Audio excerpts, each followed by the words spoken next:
Hey Gators and sports fans, get all your Gator talk, news, analysis, and opinions on the Pod Up with Matthews in the Morning podcast. Find us on your favorite podcast platform or watch us on Facebook Live between 8 a.m. and 9 a.m. every weekday. Pod Up, because we are Gator fans. So say it's great to be a Florida Gator. Good morning. Welcome to a Friday edition of Pod Up with Matthews in the Morning from the Crime Prevention Security System Studios. Large enough to serve you, small enough to care. Hope everybody had a good night last night. I will say I attended the Spurs Gridiron Grill 1 year anniversary party. It went from like 4 to 11, so you had different shifts to go to, but it was outstanding. Give credit to everybody on the staff, Freddie, Coach Spurrier, all the people involved for 1 year. It was very successful. It was outstanding last night. Tons of people there, and they were raising money for the Ronald McDonald House. So I'm sure we'll get the numbers at a later date to see how much they made. But tremendous turnout, and glad to be a part of it. And food was outstanding, and the cookies were outstanding, and everything else. So if you were there, you know what I'm talking about. If not, you missed out. But make sure you check out Spurs Gridiron Grill when you're in town. You usually have to have a reservation, but it's getting better and better, folks. Today on today's program, we will have I love reading these comments. We'll have Edgar Thompson from the Orlando Sentinel, beat writer for the Gators. He was there last night, by the way. Get his thoughts on it. And talk a little bit about practice. They're going to scrimmage tomorrow. I'm going to try to make it and let you know what's going on Monday. NFL preseason last night. If you tuned in for that, they had that. I think they had that on a couple TVs. I saw it somewhere. I didn't watch any of it, but let's see who won. Not that it matters. The Patriots lost to the Giants 23-21. And the Ravens 23-10 over the Titans. And you got a ton of games tonight in the NFL. Let's see. Did the Jags play tonight? Yes, the Jags host Deshaun Watson, believe it or not. I think he's starting tonight. I haven't kept up with the latest on that saga. I thought they were going to suspend him for a little bit longer, but not 100% sure on that. So NFL's in full force, preseason games. Got a lot to talk about. We'll have Edgar join us here momentarily. Daniel says on Facebook Live, brought to you by Metal Law. You can tell Shane doesn't have a real job. He doesn't know it's Friday. I do have a real job too, though, Daniel. I got a lot of jobs, but I lose track of days because they all run together because I'm so damn busy. Dan says, good morning from Fayetteville, Arkansas. All right. Dan's in Arkansas. Don't know why. Andy says, Ricky Pearsall's doing well. Just a bruised bone, I heard. Yeah, he was at practice. I saw some pictures of him in a boot yesterday. I don't care if he doesn't practice again. He has got to play when he gets ready for the Utah Utes. And the more I think about it, I think Florida's got a chance to win that game because it's on the road for Utah. I didn't realize how much they struggled last year on the road. So we'll see. And on the PGA Tour, if you missed it, they're at the FedEx St. Jude Championship there in Memphis. It's part of the FedEx Cup. If you're not in the top 70, your season's over. You don't go to next week's BMW Championship. I don't know how my guys. I picked my Peachland Dentistry picks were Cameron Young, Tom Kim, Victor Hovland, and Sam Burns. So I didn't really follow it yesterday. There were some really low scores.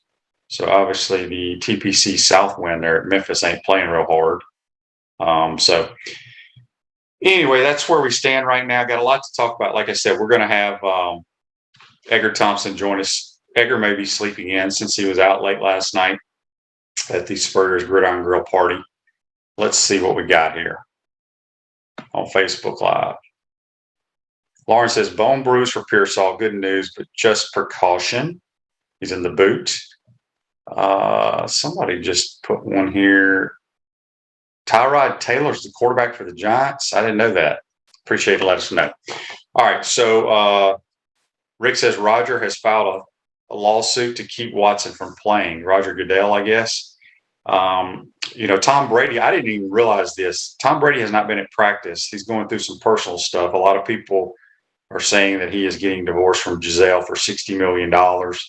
I did not realize that until I saw it on Twitter this morning. So we'll see. We got a couple of texts that just came in for Edgar. Once Edgar joins the program, we will ask him those questions. I just texted him to see if he was awake. In the meantime, I saw this yesterday on Twitter, and I thought it was pretty interesting. We're going to go through it real quick. It's the 2022 college football all-name team. So at quarterback, you got General Booty from Oklahoma, running back Tank Bigsby of Auburn, the running back from Washington State, Javinsky Schlenenbaker. I can't pronounce his name. Edgar says he is in the program, so let's let him see if he have him join the program. And then at wide receiver for Louisiana Monroe, you got Boogie Knight. Wide receiver at Buffalo, Booby Curry. Edgar, how you doing, my man? Yeah, hey, man. No, I was doing my morning breathing. Okay, my bad. I'm going through the all names team for 2022, so hang on with me here. Wide receiver out of Nebraska, DeColdest Crawford. Tight end out of Wake Forest, Jaeger Bull. Dylan Deathridge, offensive lineman, Wayne Green, Tiger Shanks, Panda Askew. And then on defense from Boston College. You ever heard of this guy? Edgar plays D-line. Listen to his name. Shida Salah. That's not a good one. No. Demon Clowney plays for Ole Miss. Blazin Lono Wong at Arizona State. Fish McWilliams at UAB. Buck Coors for Wyoming. Hot Rod Fitton at South Carolina. Bumper Pool at Arkansas. Storm Duck at North Carolina. Kool-Aid McKinstry at Alabama. Ephesians Price Sock at Arizona. And Major Burns at LSU. So I always get a kick out of when they bring those names up. Good morning, Edgar. Welcome to the program. How are you, my man? Well, I didn't realize I was live talking about my morning breathing, but anyway. Well, we all got to breathe at some point. I got a routine. Wim Hof. I encourage everyone watching this to go look up Wim Hof. Pretty amazing dude. So Dan says Giselle has more money and it's a $60 million divorce. I don't know if Brady's got to give the $60 million or he gets $60 million from her. What did I miss? I'm the same way, Edgar. I wake up this morning and I see all this Tampa Bay Buccaneers stuff on my Twitter feed about how Brady hasn't been at practice like the last several days, going through personal stuff. And if you read about it, apparently she's felt like she's been a single mom, and I guess she wants a divorce. I don't know. So don't get into all that, but it's, we'll see. Edgar, first of all, before we jump into other stuff, I want to get your thoughts last night. Obviously, you were at the Spurrier's Gridiron Grill's 1-year anniversary. Just give me your thoughts of that night. Oh, I tell you, it was pretty spectacular. You walked in and it's a popular spot, man. That place was hopping.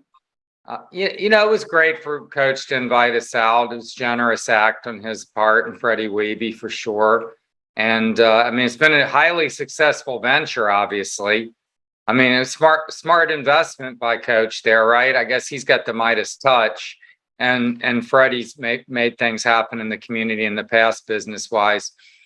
I enjoyed it. I tell you, the thing I took away from it that was most interesting, Shane, is I was talking to Coach Spurrier because I'd written that story in the NIL that you took part in one of the stories I had done with a couple other players, but I wrote one on him and Bill Carr and just their opposing views of NIL over the years. And because Coach Spurrier has always been about like paying players and providing stipend and the cost of attendance going up. He's like, look, we're making millions of dollars. With the kids, they're the performers. They're the people that people are coming to see. And he's probably one of the few coaches that people actually were paying to come see, right? And not many people do. Coaches they're not putting the fannies in the seats. Anyway, so he was talking and he says, Bill Carr had a chance to hire me back in 1984. Do you know this story? I've heard it before. Oh, see, I hadn't heard it. So he's saying back in '84, Tampa Bay Bandits, 14-4. Of course, he knows the record. And he's like, he's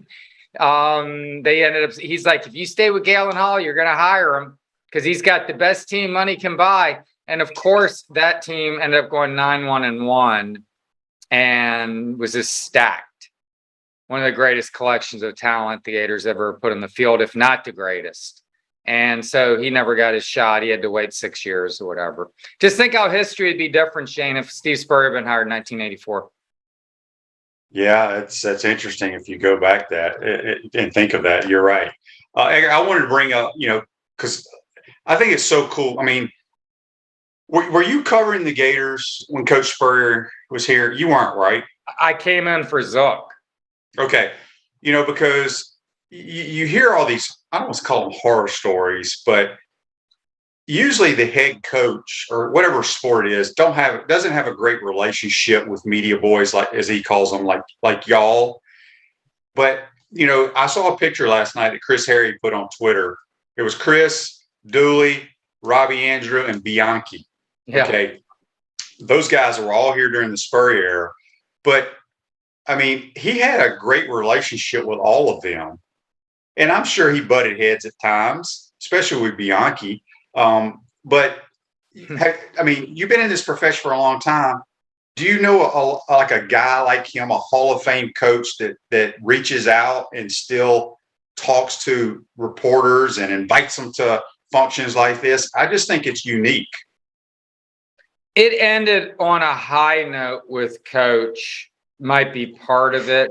And he had so much success. I mean, what did he lose? 68-5 in the swamp. I mean, when you get your head around that, that's unbelievable. He won more SEC titles than he had losses at home. Think about that. That's incredible. And I threw this stat at someone one day. They had 48 50-point games. That's like a 50-point game is like, whoa. Wow. Now, he had 48 of them. Now, it was entertaining football, and he left not at the peak because the Tennessee loss was very crushing because of the 9/11 situation, all that. And then he went to the NFL. But it was like, I don't know, like a lot of times these things don't end well. You know what I mean? It's like this is my sixth coach I've covered, Billy Napier. And I wasn't here for all Urban. I was in South Florida when that thing started coming unhinged. But they don't end on good notes. Like Fran Fraschilla, you know him, the commentator on his last job was at New Mexico. I covered it. Fran and I got along fantastically. And then at the end, it was like we're running the guy out of town almost. So there's some of that. But I think it was just more collegial back then too. And newspapers and all that, the media was revered maybe more in a way. Now it's just like we're kind of a necessary evil. And there's all the other kinds of media now, and the social media certainly exacerbated the problem a little bit, right? Because things just can get out that they don't even want out, or you shouldn't be putting out. I mean, look at this thing this week with Ricky Pearsall. Great example. If you had a newspaper environment in the 90s, where were you going to put that? That wouldn't even have probably gotten in the paper. Or I don't know. You can just put stuff out, and then maybe you don't have the whole story, let's say. Mm-hmm. And that created kind of a firestorm over there. And then, like, by the end of the day, it's not quite as bad. And now we don't know what the status of the kid is. But I don't think Billy Napier is suddenly like, yeah, I need to let these guys into practice more now. And we're not getting in much already. Yeah. All right. We got a bunch of texts here. We're going to get to them, but we got a Facebook Live first from Andy. He says, off topic, but what is the extent of Patrick Young's injuries? Saw his rehab and looks like he may be paralyzed from the waist down. That's what I've heard. I don't really know any more than that.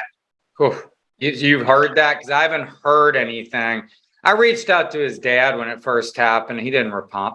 I'm sure he's getting inundated. Because I've spoken to him. I mean, I covered Patrick. He was a stand-up young man, smart as a whip. And look at the positivity he's showing on Twitter. I mean, his social media. It's like, what? I mean, he's like, yeah, let's attack the day. I don't know what's going on. I haven't seen him anything but in a wheelchair or laying on a table.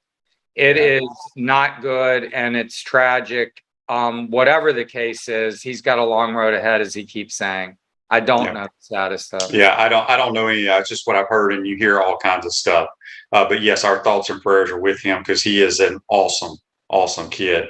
Daryl has a text on the Titan MR text line. It says, "Good morning, Shane. Could you ask Edgar, does he have a breakout player for the Gators this year?" Ooh. I don't know why I've brought this kid up a couple of times, Trevez Johnson.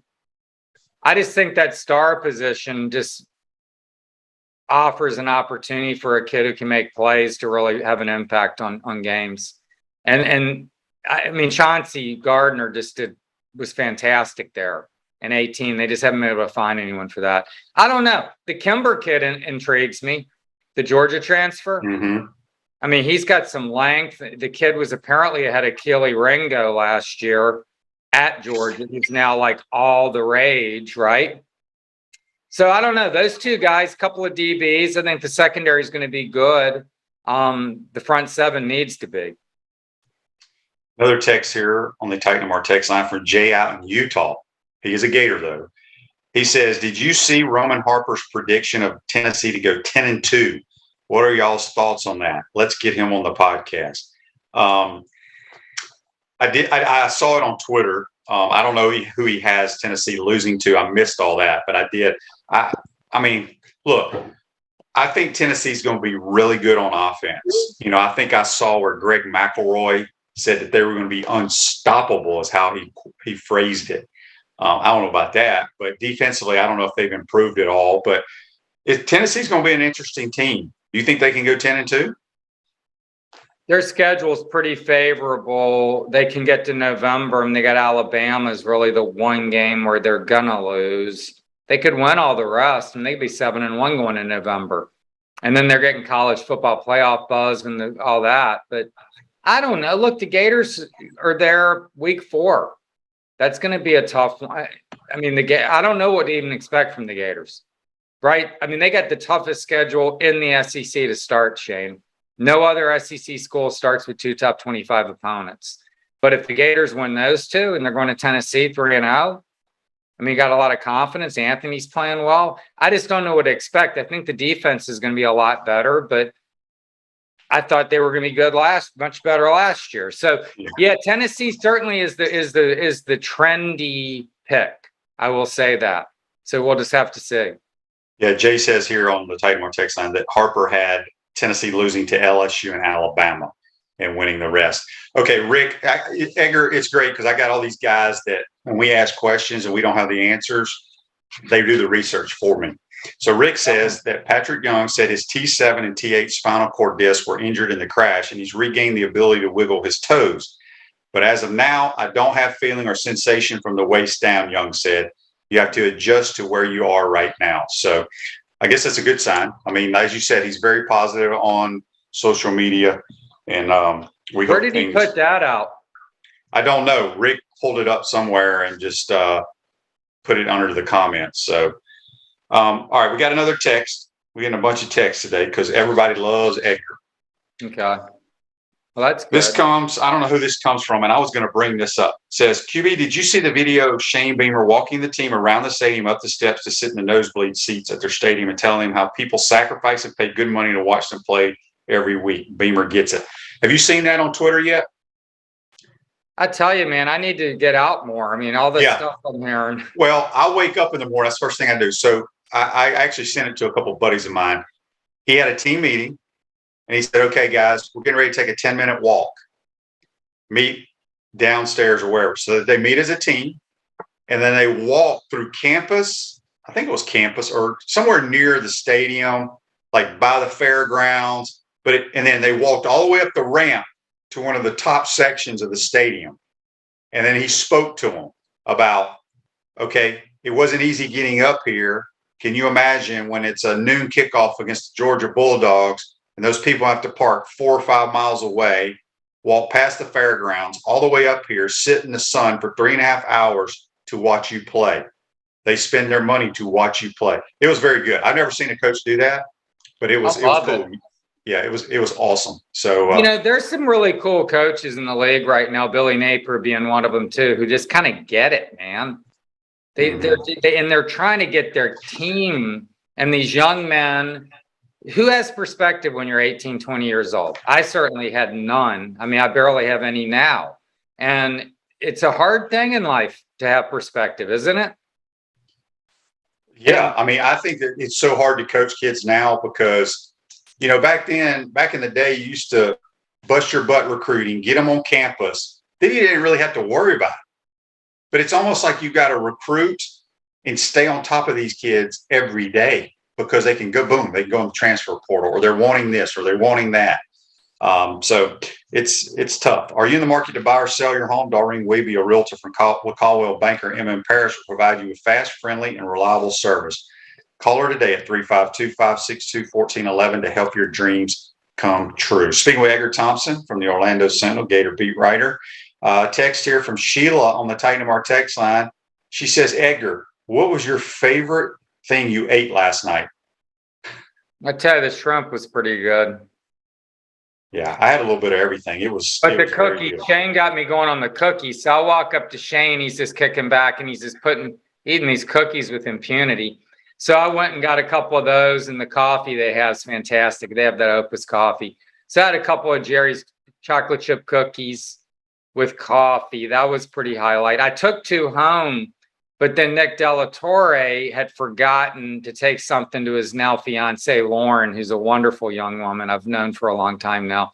So I gave them to him, which is good because I was going to eat 2 more cookies when I got home. I didn't eat. I ate way too many damn cookies. I couldn't stop. Okay. So Edgar, I saw, did you see, and we're talking other stuff. We'll get to the Gators in a minute, but did you see the comments that Calipari, it's kind of a feud between John Calipari and Mark Stoops at Kentucky? Did you see that? I saw some tweet about something Kentucky related. Again, I need to get out more, man. I'm just like, well, you're busy covering the Gators, doing what you're supposed to do. I was writing a story yesterday, actually, on Billy Napier's person. I'll tell you about it in a sec. Ask me about it before I go. But I was consumed with the story yesterday. So no, what's the feud? What's the feud? So basically, I guess Calipari's talking about how I think he wants to build a new basketball facility, and I don't know the entire story because but he was kind of like saying, basically Calipari said, we're a basketball school, which, I mean, they are, but it rubbed Mark Stoops the wrong way. And then I saw this tweet today that I don't know who it says. He says, this is a question completely out of the blue, but has the Kentucky football team ever lost to St. Peter's? That's pretty funny. Yeah, I have a question, or I have a anecdote real quickly. Everyone probably knows this. I'm sure you do, Shane. But the whole Bear Bryant, Adolph Rupp thing, right? I don't know anything about that. Back in the early 50s. In fact, my late cousin, John Baldwin, they're a family in Gainesville. They've been around for years. They're second cousins once removed. He played for Bear Bryant's 1950 team that won the Orange Bowl. They claim number 1.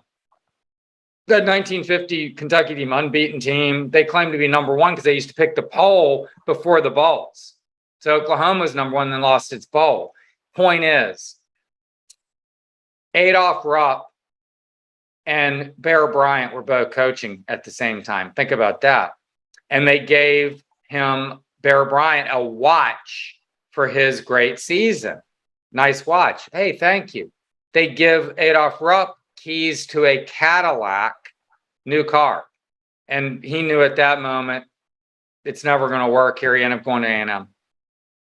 Interesting. That is interesting.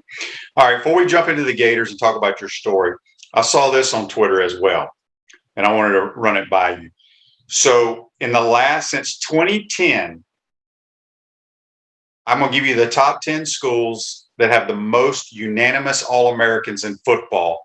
Obviously, number 1 is easy. Who would you say?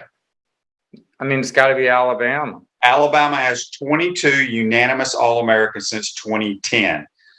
The next closest and second is Ohio State at 7. The Iowa Hawkeyes are third with 6. That blows my mind. That does. So I'll run through the rest. Baylor. I think they are. Baylor, Florida State, Georgia, LSU, Stanford, and Wisconsin all have 5. And then Oklahoma, Oklahoma State, Oregon, and A&M have 4. So it's a unique, I would have never guessed half of these teams on this list. I mean, A&M, who is it? Miles Garrett and Manziel? I don't even know who else they had. Yeah, since 2010. So we're talking, 12 years, 11 years ago. I wouldn't even know. But those two, but that's it. I couldn't name one good player that came out of the Iowa Hawkeyes. They had that one DB the year did they make the playoff one year or something? They had that one DB who was good, but I don't even know what he's done in the pros. They had a tight end that was really good, but they always have good tight ends. You're right. Yeah, one guy, I think he went to the Broncos, but I thought that was a interesting list there. All right, Edgar. So let's jump to the Gators. They're going to scrimmage tomorrow. I'm going to go try to watch it. Actually, I got to figure out what time it is. Tell me what happened, because we can't. I will. I'll give you I'll give you play by play. So what you're writing a story about Billy Napier. Tell us about it. Yeah, well, no, I've just been doing a lot of different stuff. I went out Monday to Mike Peterson Foundation. They did a thing over at Lake Forest Elementary, giving out socks and book bags and backpacks. It was cool. And Mike Peterson's wife's awesome. But Billy Napier's wife and Rob Sale's wife were out there too. And Kelly Ray Finley and the whole women's basketball team showed up too. It was a good event, but Allie Napier's fantastic. She's behind the scenes. She's not like Megan Mullen or Shelley and some of these. So she's probably a lot like Jerry, who is very involved, but you don't know. And she's funny, and she was joking about Billy. Like I was asking her about the hoodies of Billy. He's always wearing a hoodie. Yeah, I got a hoodie on right here. Well, she's like, yeah. And he's like, I don't know what it is. He's a hoodie guy. He wears it when he watches TV, like he's at home with the hoodie up. And then she's like, he'll get a new one and be like, hey, what do you think? And it looks like the other 10. What do you want me to say? She's very funny. So I enjoyed that. I'm writing something on that soon. But I was also working on this story on Billy's personality and just how it rubs off on the team. He's just an optimist, man. He's an upbeat guy. Apparently, he gathers his kids each morning. He's like, it's going to be and then they're like, great day. And he claps and takes off for work. That's just who he is. He's all about changing your thinking, having a good day, doing your best. I'm not saying that rah-rah stuff or whatever it is. He's a calm guy. He doesn't get frantic. His wife was talking about, but this stuff matters. He sets the tone, and we'll see how it works out. But you got to like the way at least he's behaving and leading these guys. And I think it's going to have a positive impact ultimately. We'll see how. Yeah, I was talking to a couple of big time type Gators last night at the event.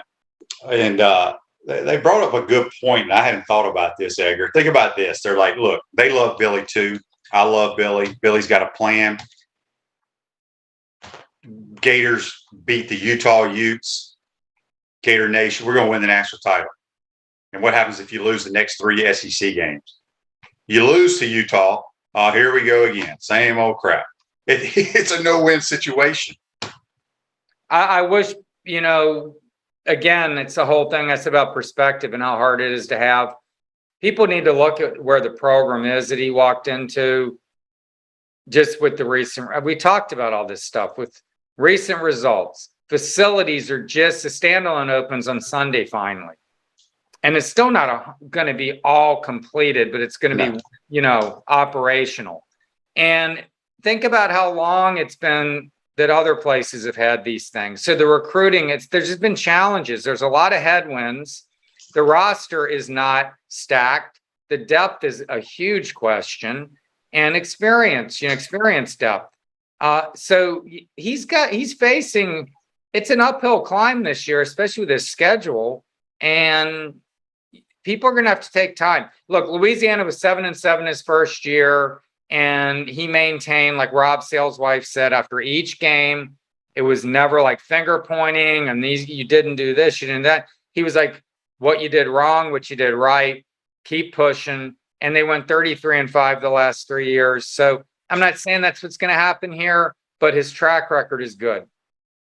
Yeah. But I guess their point was like the poor guy is in like a no-win situation. For sure. Now it's a different story. You beat Utah, then you beat Kentucky, and then you're 3-0 heading to Tennessee. Now it's a little different. We just got a text on the Titan of our text line from Lance. Lance says, Edgar, who is the most famous person you have ever interviewed? I got a one-on-one with Michael Jordan in '96, like 15 minutes. That's Nice. pretty much I think ends it for me. He was cool too, very accommodating. Well, that's cool. Let's see here. We got a text from Jay on the Titan More text line. He says, I'd love for Shane to define what big time Gator means to a big time Gator. No, these are big time Gator boosters. I'm a booster, but I pay my money and get my tickets. All right. Joseph says on Facebook, people that know and understand football aren't so much worried about the final score. Of course, we want to win them all, but it's about seeing improvements right now. I agree. You're going to see an improved football. I promise you that. And a lot of different factors. It's just they're a well-oiled machine, the way they do things. And eventually it will carry over to a lot of victories, in my opinion. Well, back to all right, Edgar. Real quick, Shane. What you got? May I interject? Yeah. Talking to Coach Spurrier for another story I'd work for the NIL thing. I think asking some Napier stuff. And he really is high on Napier. And he is like, I'll just tell you this, it's gonna look like a different football team. From pregame to the end of the game, they're just gonna look different. They're gonna be buttoned down, the white socks, everyone's talking about all that. The uniforms, just the discipline, the way they conduct themselves, none of the showboating. I'm telling you, Trey Dean, nice kid, hard worker. He celebrates like every dang play in the world. I don't think he's gonna be celebrating plays, this year. We'll see. I'm curious to see that aspect. Just if they go about their business, make a play, go back, get ready for the next one. Yeah, Edgar, you don't listen to the broadcasts or listen to my show every day, but I've been preaching for the last 2 or 3 years, and everybody on here knows nothing drives me batty and pisses me off more than when 3 or 4 guys are wearing orange socks when everybody else is wearing white socks, or they're doing this or doing that. And it just carries over. It's little things like that. It sounds silly, but it's all about team unity. And he has changed that, because you see everybody dressed the same, whether they're working out, running stadiums, or at practice. And from a celebration standpoint, I'm glad you brought that up, because it does drive me crazy when people overreact. Now, that's a great thing. Football is an emotional game. Yes, you got to show emotion in your own way. And I don't think it depends on how you celebrate. Coach Spurrier talks about it all the time. Whether people like Alabama or not, you got to respect what they have done under Nick Saban. They all do it the same way. They celebrate, but it's more as a team. It's not about me. Because, defense, you're going to make a play. You're going to jump up and hoop and holler or whatever, but it's usually with your teammates. So it's going to be interesting, as you said, the teammates I'm all about. Do that. Yes. Celebrate with your teammates. You don't need to go pose for the crowd or run out to the 50 and do a sack dance.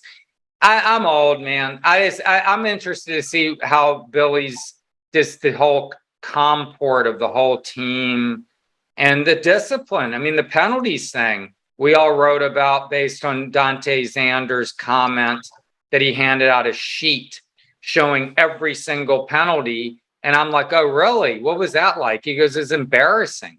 I mean, look at the games last year, the penalties. And look, Shane, you probably didn't realize this. Since 2010, the Gators have led the SEC 4 times and finished second in most penalties 3 times. That's abhorrent.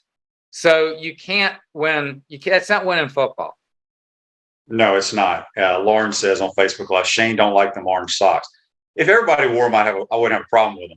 But here's the thing: is in the past you've seen different people wear different colored shoes. Some wear this type of Jordan, a black pair. This one would be maybe have white and orange.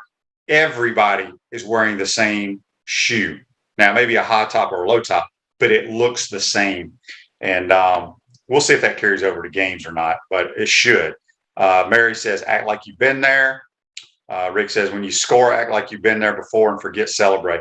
I think you got to celebrate some, but, the excessiveness, I've never understood DBs how they get up and they swipe their hands like this and all that. I'm like, dude, you're a defensive back. Your job is to defend the pass. If you break it up, that's what you're supposed to do. I mean, I like when like the quarterback, like Kyle Trask, I liked how he celebrated. He throw a touchdown, you go out there, kind of hand on the helmet. Hey man, great play, whatever. And then they jog off the sideline together. That's how you celebrate. You can do that. Whatever. We've said enough about that. I just think Billy overall, there's going to be a trickle down effect. The Gators, hope with his calming presence, his no all business attitude. A couple of Facebook lives here before we get you out of here. Joseph says, some of the kids have never been there before. That's a big stage for them. A lot of work to do to get where they are and to be able to celebrate, but I don't act like a fool. Yes. There's one I wanted to read here. Oh, here is from Michael. It says, Shane, too much emphasis is put on what the fans think and their opinions. It's what the university president and athletic director and millionaire boosters think about a coach and where the program is headed. Look, I would be shocked if there's any president at any university that knows anything about football. Bernie Matcham did. Well, yeah, but majority of them don't. All they care about is academics, what's Kent best Fox for their university. did not. Kent Fox did not pay attention. I mean, he might go to the games. Look, the fans matter. I mean, the fans, I wouldn't exist if there wasn't fans and readers that are so into this. And they're the ones, like you said, like Shane Beamer said, those are the people that are making the real effort. The $1 million booster, I mean, he's parking right next to the stadium, man, and getting the elevator to his luxury suite or her suite. So I don't know. Fans matter, but fans need to be reasonable and rational and not behave unhinged and jump to conclusions and make life tough on the team on the recruiting trail when they lose out on a guy. And that's part of being a fan. I mean, yes, share your opinion, but social media is just given voice to so many of just the negativity can just get ridiculous too quickly. Yep. At Chris Doring Mortgage, they do mortgage lending right, helping home buyers throughout Gainesville and North Central Florida. Call Chris Doring Mortgage today, 352-244-0840. Okay, I can't let you go before we talk golf real quick. They're in the FedEx playoffs. I watched a little bit of it yesterday, not a lot. The top 70 move on to the BMW Championship. Did you see the clip? Well, you've been busy doing other things, so you probably haven't seen it, but you guys see it on Twitter. Scotty Scheffler walked directly through the line of Cam Smith when he was squatting down reading his putt. And Cam Smith stared up at him. And people are making a big deal about it, about Scheffler. That's kind of a jab, him taking at a guy going to the Club 54. What do you think is going to happen with golf, Edgar? I'm very disappointed in Cam Smith. He won the Players, and he's one of my favorites, and I'm devastated about it. I'm very disappointed. He seems just like, I mean, he's not some effusive quote or like a controversial figure, just very gentlemanly, polite kid. And he was great. He won the Players, and I'm sitting, 10 feet from him when he's sitting up there doing his interview, talking about the Australians who'd won it, Norman and Elkington, and the pride in doing that for his country, Adam Scott. He was great, but now he's gone. Not yet. He has not gone yet because he wouldn't be playing this weekend if he had signed. He has not signed yet. Yeah, well, we'll see. I mean, $100 million or whatever. Well, he's going to go. We've talked about it. What's going to happen is it's going to dilute Fields. And it's really going to hurt the history of the game because I'm very, very into that. You and I, we're going to play at some point. The irons arrive Monday, man. I'm very excited. I was looking at tracking today. They're in Milton. They're in Milton, Florida, man. I can't wait. Anyway, point is, we'll talk some, but I know golf history. I'm into it. Is it going to undercut that aspect of it? Winning 20 times or 25 or whatever threshold, winning majors. If like Dustin Johnson and Bryson and Cam Smith and some Patrick Reed and some of these top guys aren't playing in them. And what is it? It just bothers me that it's just going to upset all this great, just the ethos of the games is being undercut. And it's all about money, but that's happening in every sport. Look at it. Every sport is being and has been, and now I really sound like the get off my lawn guy, but has been corrupted by money. Hey, look, if someone wants to corrupt me with money, feel free. But but so it's hard for me to judge, but it is just disappointing on some level, isn't it? It's so disappointing to me because I people that listen to my show daily know that I think golf's the greatest sport out there, because if you don't perform, you don't get paid. Now, obviously, you have your club deals, your apparel deals, off the field stuff, but you have to perform at a high level to make the cut, to make money. And there are rules. You play by these rules. You know, we don't have anybody calling back a touchdown because the left tackle supposedly held. You know, you cannot touch your ball. You have to get a ruling, and there are rules that say if you can move your ball or what have you. That's why I think golf's the greatest thing. And then I understand the money part of it. It's money that your great grandkids will have, but from a competitive part of it, and that's why I think golf's another great sport, because you can compete when you're at my age at 52, when you get to 60, when you get to 65, you can have some type of game with your buddies or whoever that you can compete for whatever it is. And these guys are getting out of the competitive playing because you're already paid this amount of money. I have not watched a club. I call it the Club 54. I've not watched a Club 54 event. But to me, it's almost like when I get invited to go play in the Desire Cup, Danny Warfel's charity event up at Sea Island, the weekend of the Georgia game. Okay. I'm going to be playing. Doesn't matter if I win or lose. I mean, I'm not being paid, but those people paid. But if Dustin Johnson, they already got their money. If they win more money, great, but there's no pressure. You're not making a cut. It doesn't matter if I shoot. I mean, I saw where Phil Mickelson hadn't shot under 80 yet. I mean, 75, I think.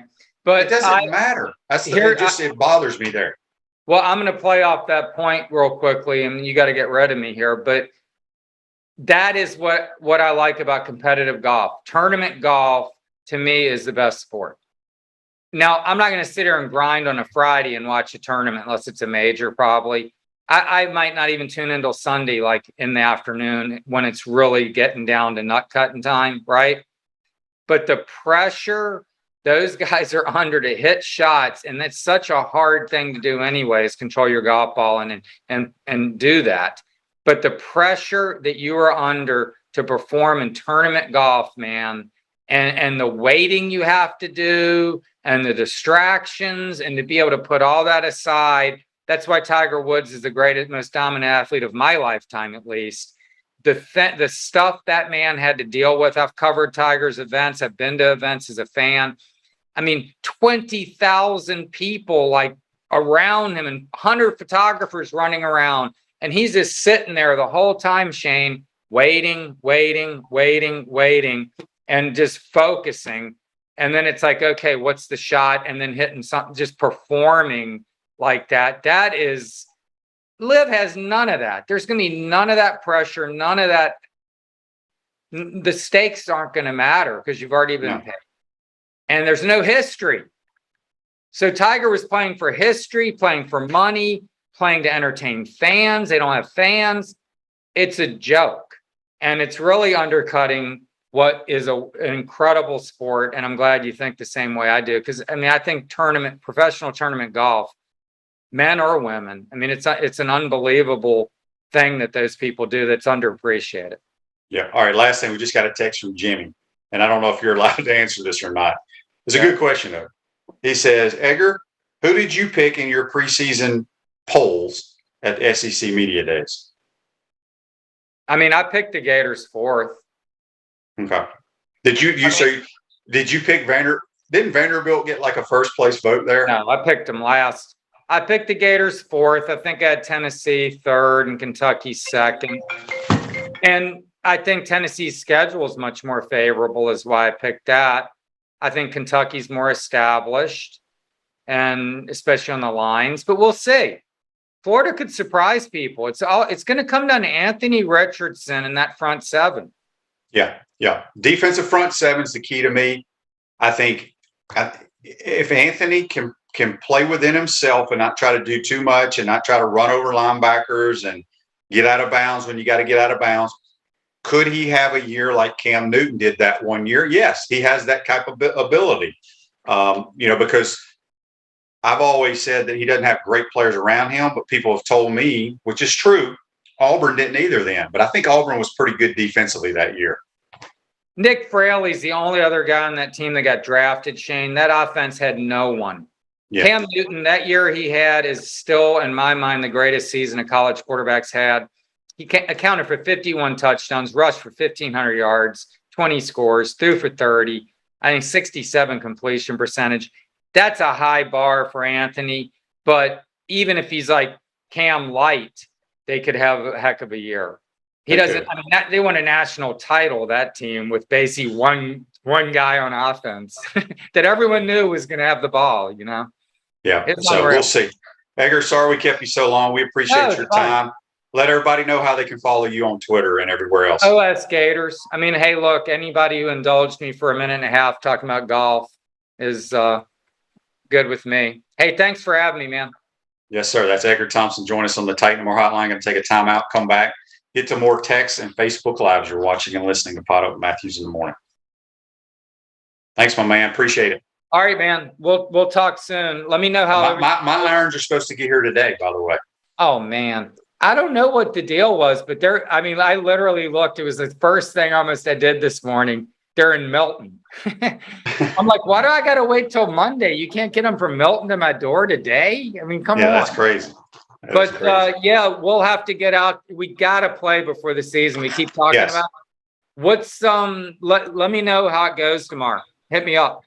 I will. I'll let you know. All right. See you guys. Bye.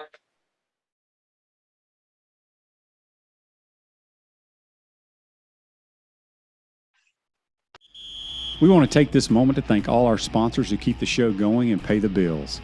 Our premium sponsors are Crime Prevention Security Systems, large enough to serve you, small enough to care. Titan MRI, Gainesville's only locally owned and operated MRI facility. Meldon Law, the only official law firm partner of the Florida Gators. Peachland Dental, Gator Nation's first choice for dentistry in Port Charlotte. Comfort Temp, comfort is our business, peace of mind is our promise. QC Kinetics, live pain-free with QC Kinetics.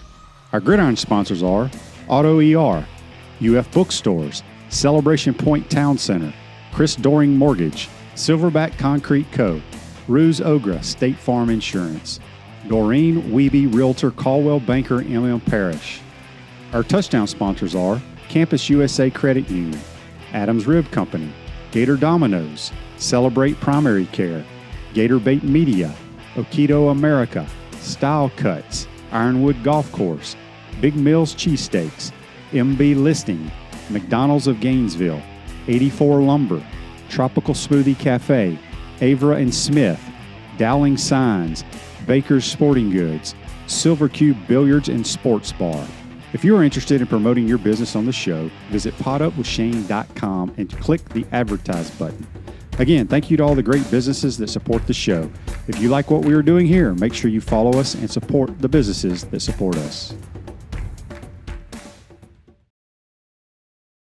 Welcome back to the Crime Prevention Security System Studios, large enough to serve you, small enough to care. Celebration Points where the Gators go to celebrate with premium brands like Escape Apology, Sushi Hana, Regal Cinemas, Kilman's, Le Macaron, Prime and Pearl, and the HBC's Restaurant Spurrier's Gridiron Grill, where every Saturday and Sunday from 11 to 2:30, you can get the hottest brunch in town. We will see you at Celebration Point where the Gators go to celebrate. I want to thank Edgar Thompson for joining us on the Titan MR Hotline.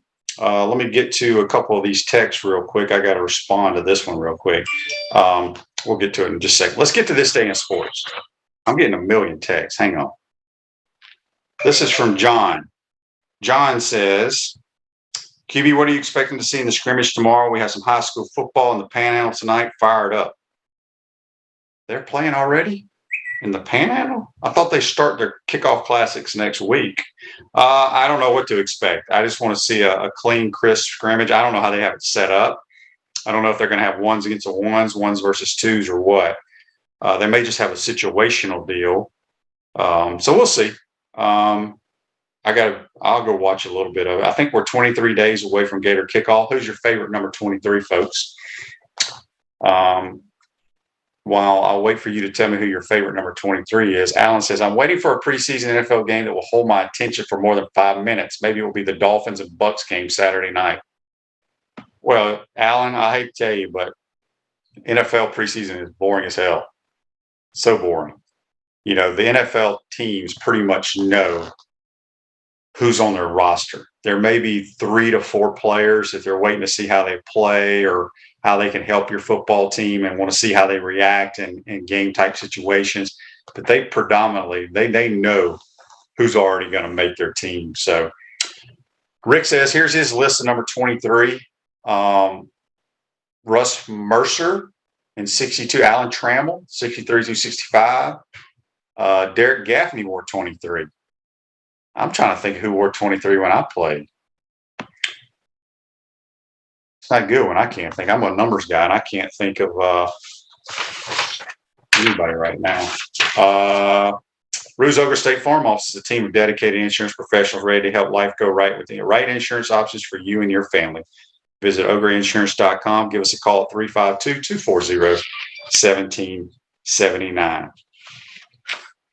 This day in sports brought to you by our goods at Comfort Temp. Comfort is our business. Peace of mind is our promise. Beat the summer heat and schedule your air conditioners tune up today, keeping you chill in the Florida heat far away. Comfort Temp Heating and Air. Give them a call, 352-376-2366. This day in sports brought to you by our good friends at Comfort Temp, as I said. In 1994, I forgot about this. Members of the Major League Baseball Players Association go on strike, leading to the cancellation of the World Series for only the second time in MLB history, which was in 1904. That's what happened this day in sports in 1994. Dwayne Mobley, fullback. You're right. I think Big Mob came in. I think I had a year with him, maybe 2. You're right. He was 23. Good fullback. They don't have good fullbacks every day. Rick sent a list of all the 23s. I appreciate that, Rick. You're a good statistician, Rick. That's what you do well. Again, Peachland Dentistry, Gator Nation's #1 choice for dentistry in Port Charlotte. We'll get to our football picks here pretty soon, but my picks for the St. Jude Classic were Cam Young, Tom Kim, Victor Hovland, and Sam Burns. So we'll see how those guys do this weekend. Carlos Perez wore 23, Toby says. I remember Carlos Perez, wide receiver. I think he was from like New Jersey or somewhere. I think he was during the Ron Zook era, maybe. Can't remember. All right, let me see some of these texts here real quick.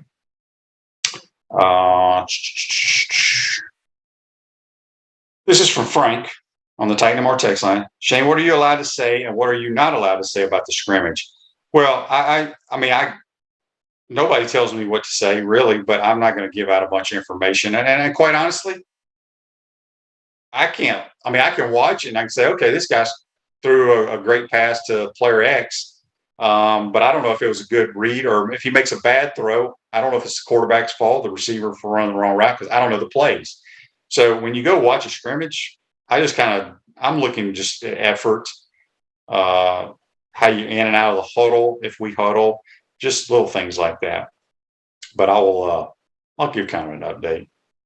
And Jay says, what kind of irons did you get? I got the Callaway Rogue ST Pros. He says, no fair, we can't do our favorite number 22 tomorrow. I'm sure most people would have the same favorite 22. However, my favorite 22 would probably be Willie Jackson Jr. because I played with him. Yes, Carlos Perez was from Hoboken, New Jersey. All right, folks, hope you enjoyed today's program. Monday, make sure you tune in, and we're getting close. So let's see, tomorrow will be 22. We'll be on number 20. We'll be 20 days from kickoff when we have another program on Monday. So start thinking about your favorite number 20s and have a great weekend, and we'll see you then. Take care.